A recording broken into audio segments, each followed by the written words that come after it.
un nouveau plateau du CRJ, aujourd'hui avec une thématique qui est un jeu pour la sexualité.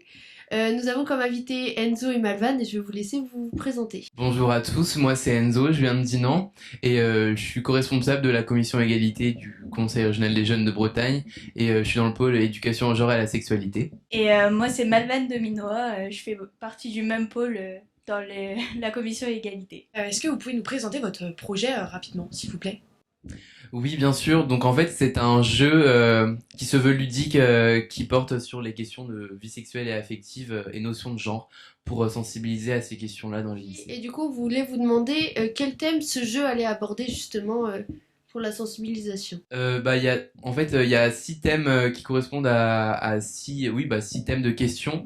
Donc on a droit reproductif, infection sexuellement transmissible, vie sexuelle et affective, plaisir, identité de genre, orientation sexuelle, violence et discrimination. Est-ce qu'il y a des acteurs qui vous ont aidé à la réalisation de ce Le projet? planning familial nous a beaucoup aidé à développer les questions, à nous faire aborder beaucoup de thèmes. Ils nous ont vraiment permis à faire avancer le jeu. Comment est-ce que ce jeu vous est venu à l'idée? Parce que élaborer un jeu comme ça, c'est pas franchement anodin. Donc est-ce que vous pourriez nous expliquer? Alors, on a pensé à créer ce jeu parce que il y a eu la loi qui disait que on devait avoir au moins 3 heures d'éducation à la sexualité dans les collèges ou lycées, et par an, hein, bien sûr. Et au final, on s'est rendu compte avec les pourcentages que c'était pas du tout respecté. Personnellement, on a eu quoi, 30 minutes, même pas. Et du coup, vraiment, on s'est rendu compte que c'était pas assez. Et du coup, on s'est dit, faut faire un truc ludique pour que les gens aient envie de s'instruire parce que vraiment, l'éducation n'est pas respectée à ce niveau-là. Donc, on a eu l'idée, on s'est dit, faut un truc ludique, comme ça va aider les gens à s'instruire. Évidemment, on perçoit qu'il y a un prototype qui est déjà bien évidemment créé. Et comment vous allez pouvoir le mettre en place, le développer, parce que je pense que vous souhaitez le développer à plus grande échelle pour le coup. Donc en fait là la prochaine étape c'est les expérimentations. Donc on va se passer le prototype dans plusieurs lycées bretons, nos lycées, donc publics et privés parce que comme ça le lien est plus direct. Et donc dans ces lycées on va organiser des temps d'échange et enfin des temps avec des élèves pour mettre en place euh, l'utilisation du jeu. Et donc avec ces utilisations, on va pouvoir voir ce qui est à changer, ce qui est à améliorer et ce qui est très bien. Et on va pouvoir voir également que euh, les résultats qu'on espère positifs, mais dont on est sûr qu'ils sont positifs. Et donc avec ces expérimentations, on va pouvoir après obtenir des chiffres et des retours. Par exemple, on va pouvoir également demander l'avis à des élèves directement pour pouvoir après le transmettre aux élus régionaux. Et ensuite, sur un plus long terme, il sera développé. Parce que là, c'est un prototype, mais après, on va repenser, par exemple, la boîte, ce genre de choses. Et dans ce cas-là, ce sera les lycées qui feront la commande des jeux quand la région Bretagne leur aura transmis l'information qu'un nouvel outil sur ces questions-là est disponible. Et donc avec la conception de ce jeu, vous avez forcément des buts derrière et quels sont les vôtres? En fait, vraiment, le but, c'est d'enseigner à plus de personnes tout ce qu'il faut savoir parce que beaucoup de personnes ne sont pas éduquées, soit dans la famille, soit à l'école, parce que soit c'est tabou, soit ils n'ont pas forcément envie d'en parler. Et du coup, c'est vraiment le but, c'est vraiment de faire renseigner les gens sur des choses qui sont très importantes à la vie. Je veux dire, tout ce qu'on parle dans ce jeu, c'est vraiment le principal que tu dois savoir dans la vie. Par exemple, sur les IST, il y a des gens ils sont pas informés alors que c'est super important. Et du coup, vraiment, notre but, c'est vraiment de confronter les gens à la réalité et qui vraiment s'informent le plus possible. En plus, le fait de le faire dans le lycée, c'est parce que c'est le lieu où on construit les citoyens de demain, et donc en fait, c'est important également comme tu as dit, les éduquer. Et également, je pense que ça peut participer à la diminution des violences sexistes et sexuelles, parce que le fait de éduquer au consentement, tout simplement, c'est déjà une belle avancée. Et donc voilà. C'est pour ça aussi qu'on trouvait ça intéressant de faire dans les lycées. Et puis en plus, c'est un moment où on est assez mature pour commencer à parler de ces questions Voilà. Et nous, on souhaiterait un petit peu en savoir un peu plus sur le jeu, comment il fonctionne. Est-ce que vous pourriez nous faire une petite démonstration Avec plaisir.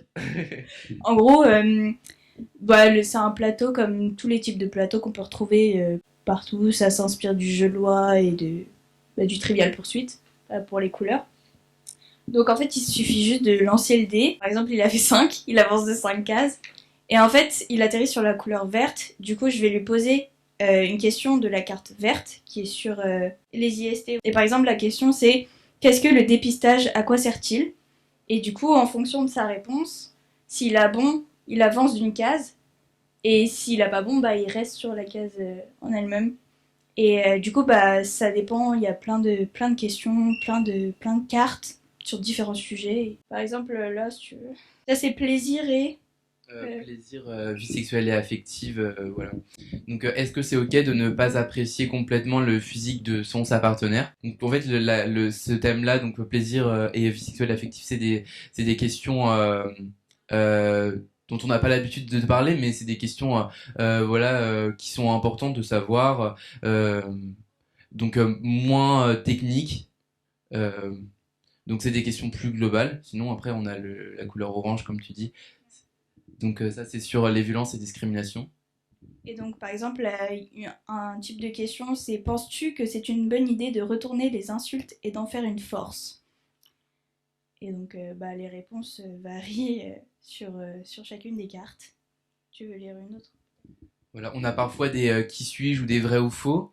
Là, je prends la première, sur les orientations sexuelles. Quand les thérapies de conversion ont-elles été abolies en France? Donc la réponse, c'est le 31 janvier 2022. Parfois, on a plusieurs propositions de réponse également. Par exemple, on a des questions qui sont pas trop des questions. C'est: cite 3 associations d'aide aux personnes LGBT+, en France ou ailleurs dans le monde. Donc c'est pour aussi savoir s'ils savent, par exemple, s'il y a des comptes Instagram, des sites certifiés pour l'aide aux personnes LGBT+.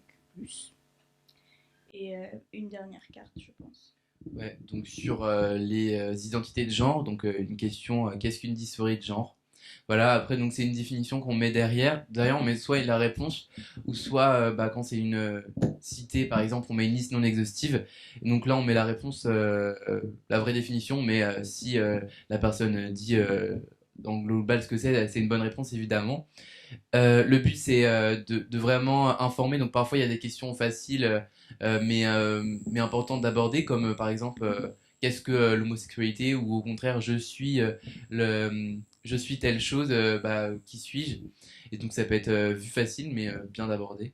Et aussi, on l'a pas dit, mais on a rajouté ça justement un côté ludique en mettant des cases recul. Donc on recule d'une case, on relance le dé. Prison, on passe notre tour. Et tête de mort, on relance le dé et puis on recule du nombre de cases indiquées. Voilà, donc le plateau, il a été entièrement réalisé par nous-mêmes. Voilà, de A à Z, les cartes aussi. Enfin, du coup, la mise en forme, ça a été le service réprographie de la région Bretagne, mais la conception, c'est nous. Super, c'est un super beau projet en tous les cas. Un jeu avec un concept simple mais avec des buts bien évidemment bien prédéfinis qui permettront, je pense, à plus d'un de pouvoir répondre à des questions qui les interrogent et qui peuvent être tabous pour le coup, comme vous l'avez exprimé précédemment. Merci pour votre intervention en tous les cas. Et nous, on se retrouve tous ensemble pour le prochain plateau.